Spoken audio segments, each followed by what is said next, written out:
दोस्तों नमस्कार। हमारे मंच पर आप सभी का स्वागत। दोस्तों, जब भी राजनीतिक पार्टियां जनता को कुछ देने लगे तो समझिए कि चुनाव जो है वो बिल्कुल नज़दीक है। ऐसा ही आजकल कुछ देखने को मिल रहा है। हरियाणा के अंदर विधानसभा के चुनाव अक्टूबर नवंबर में होने हैं और इसको देखते हुए भारतीय जनता पार्टी ने भी अपनी कमर कस ली है, वहीं कांग्रेस ने भी अपनी कमर कस ली है।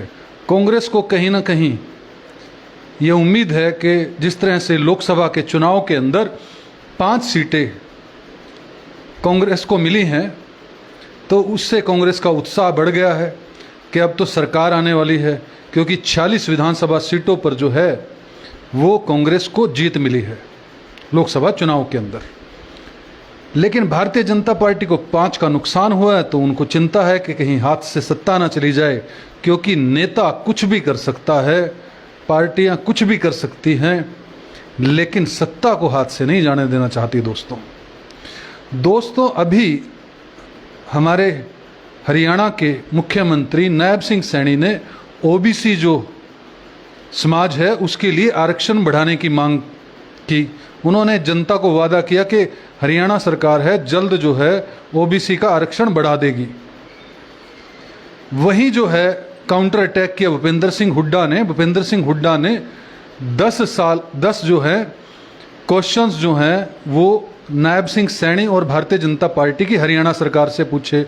उन्होंने मुख्य तौर पर ओबीसी पर ही 10 सवाल दागे, जैसे कि क्रीमी लेयर का जो लेवल था वो 6 लाख रुपए क्यों कर दिया, सुप्रीम कोर्ट ने जब डिसीजन दिया था तो उसको लागू क्यों नहीं किया। हरियाणा की हाई कोर्ट के अंदर जो है वो ये अभी केस चल रहा है। तो हुड्डा ये कहते हैं कि ओबीसी को अगर तुम्हें बेनिफिट देना था, मोटी सी बात अगर हम करें तो बेनिफिट देना था अगर भारतीय जनता पार्टी को, तो पहले क्यों नहीं दिया। वहीं पर नायब सिंह सैनी भी जो हैं जब से चुनाव खत्म हुए हैं तो ज़बरदस्त एक्शन मोड में है। वो बार बार ये कहते हैं कि जब से मैं मुख्यमंत्री बना हूं तो कांग्रेस की पेट में दर्द हो गया। ये बड़ा एक कॉमन सा उनका शगुफा है। और वहीं काउंटर अटैक करते हुए नायब सिंह सैनी ने अभी ये कहा कि 10 साल जब हुड्डा हरियाणा के सीएम थे तो उन्होंने कैंडिडेट नॉट फाउंड सुटेबल की एक लकीर खींचकर क्यों ओबीसी और मतलब पिछड़ी जाति के लोगों को नौकरी से वंचित रखा।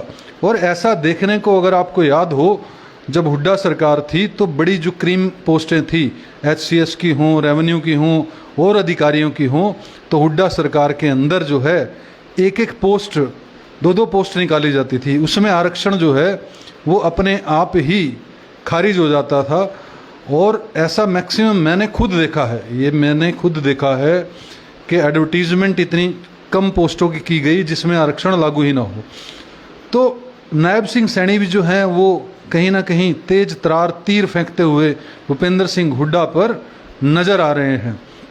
जिस तरह से नायब सिंह सैनी ने ये बात कही कि भाजपा जैसी पार्टी से आप ये बात पूछते हो जिसने एक पिछड़े हुए वर्ग के ओबीसी नेता को जो है मुख्यमंत्री बना दिया, उस पार्टी पर आप सवाल उठाते हो कि ओबीसी का हम जो हैं वो फेवर नहीं करेंगे क्योंकि मुख्यमंत्री ही ओबीसी का बना दिया पार्टी ने। तो दोस्तों, लेकिन ये तो मैंने आपको बयानबाजी बताई है, लेकिन इसके पीछे का मर्म क्या है, आखिर क्यों भाजपा भी इतनी छटपटाई हुई है कि ओबीसी का आरक्षण बढ़ाने की बात कर रही है। अभी हरियाणा सरकार को सुप्रीम कोर्ट से जो 5 अंक बढ़ाए थे सामाजिक न्याय और गरीब लोगों के लिए, बच्चों के लिए जो 5 अंक बढ़ाकर जो है भर्ती के अंदर उन्होंने हरियाणा सरकार के अंदर भर्तियां की थी, उसको सुप्रीम कोर्ट ने जो है वो खारिज कर दिया है। और कल शाम को नोटिफिकेशन भी जारी कर दिया हरियाणा सरकार ने, मान ली सुप्रीम कोर्ट की बात। अभी जबकि नायब सिंह सैनी कह रहे हैं कि हम जल्द जो है कोई ना कोई या तो बिल लेके आएंगे विधानसभा के अंदर या पुनर्याचिका डाल देंगे, लेकिन ये इस बात का कोई भी लेना देना नहीं है। ओबीसी जो वोट बैंक है वो बहुत बड़ा वोट बैंक है हरियाणा के अंदर। पिछले लोकसभा चुनाव के अंदर एससी वोट बैंक जो कि लगभग 21-22% के करीब जो है हरियाणा के अंदर है, वो कांग्रेस की तरफ, इंडिया गठबंधन की तरफ चला गया, जिसके कारण से हरियाणा के अंदर कांग्रेस 5 सीटों पर जीती और बाकी 5 सीटों पर जो है जनाधार भी बढ़ा। अगर करनाल लोकसभा सीट की भी बात करें तो 5 लाख प्लस जो है वोट कांग्रेस को मिले, जो कि पिछली बार हैं 2.5-3 लाख के आसपास थे। तो सारी की सारी 10 सीटों पर जो है वो जो एससी वोट है वो कहीं ना कहीं खिसकता हुआ भारतीय जनता पार्टी को नजर आ रहा है। और अगर ओबीसी को एकजुट कर लेती है तो लगभग 30% वोट जो है vote bank Bharatiya Janata party को मिल सकता है, ऐसा भारतीय जनता पार्टी की सोच है।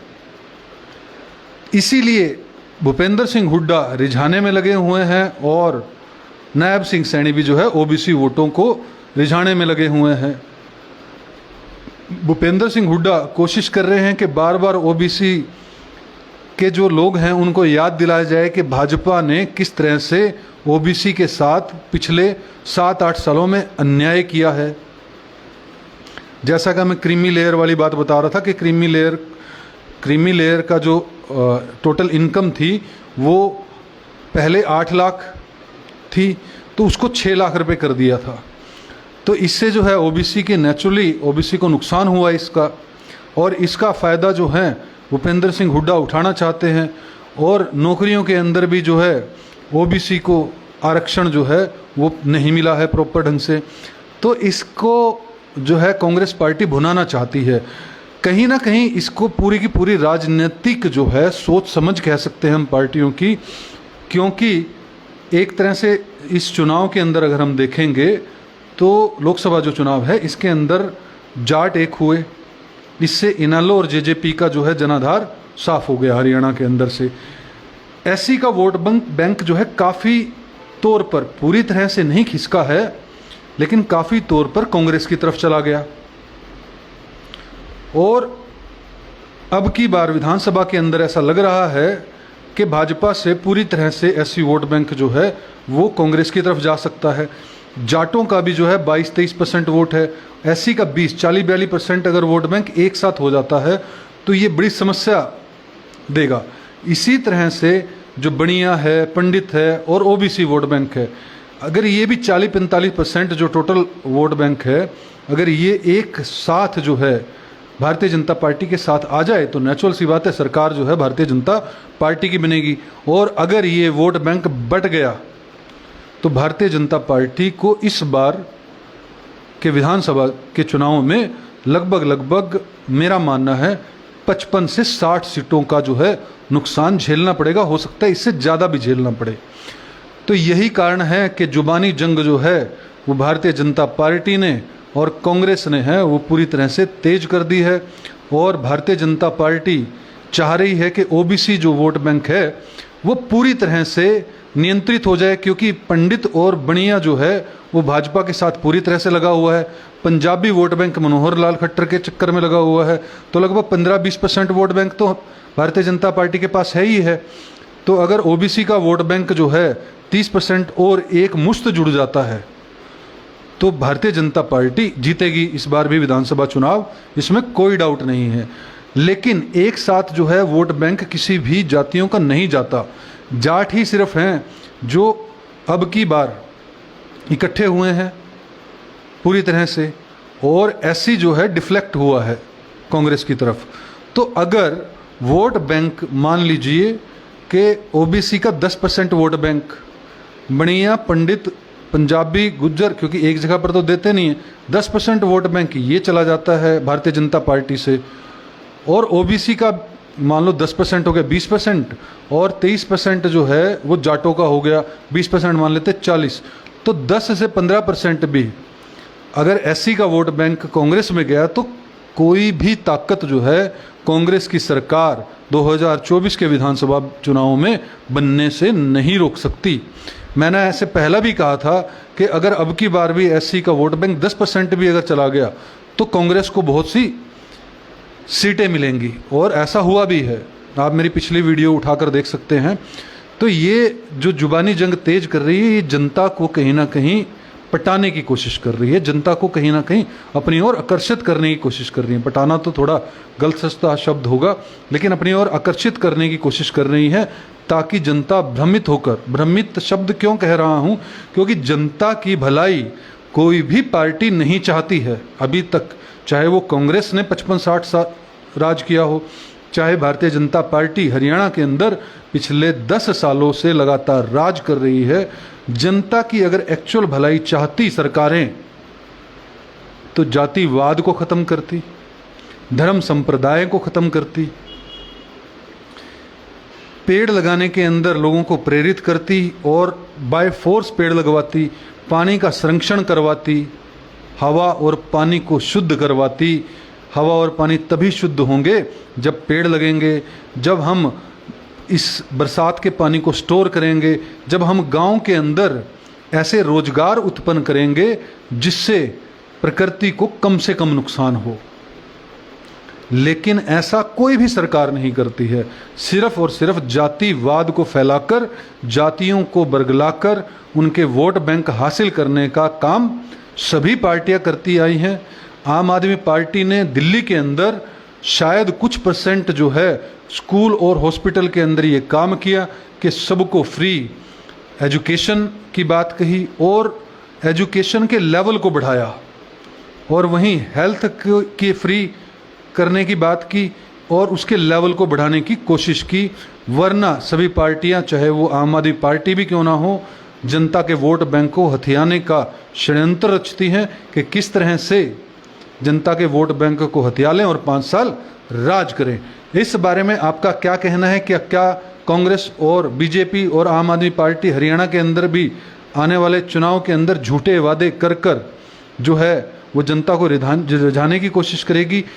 पहली बात कमेंट सेक्शन के माध्यम से बताइएगा। दूसरी बात, मैं एक क्वेश्चन आपसे पूछना चाहता हूं, क्या इन पॉलिटिकल पार्टियों के मैनिफेस्टो के पूरा ना करने पर उनके नेताओं पर गंभीर आरोप लगाकर उनके ऊपर केस चलना चाहिए, और उनके मैनिफेस्टो ना पूरे होने पर उन्हें गंभीर आरोप लगाकर केस चलाएं और उन पर कड़ी से कड़ी जो है सजा सुनाई जाए? इस बारे में आपकी क्या राय है, मुझे कमेंट के माध्यम से जरूर बताइएगा।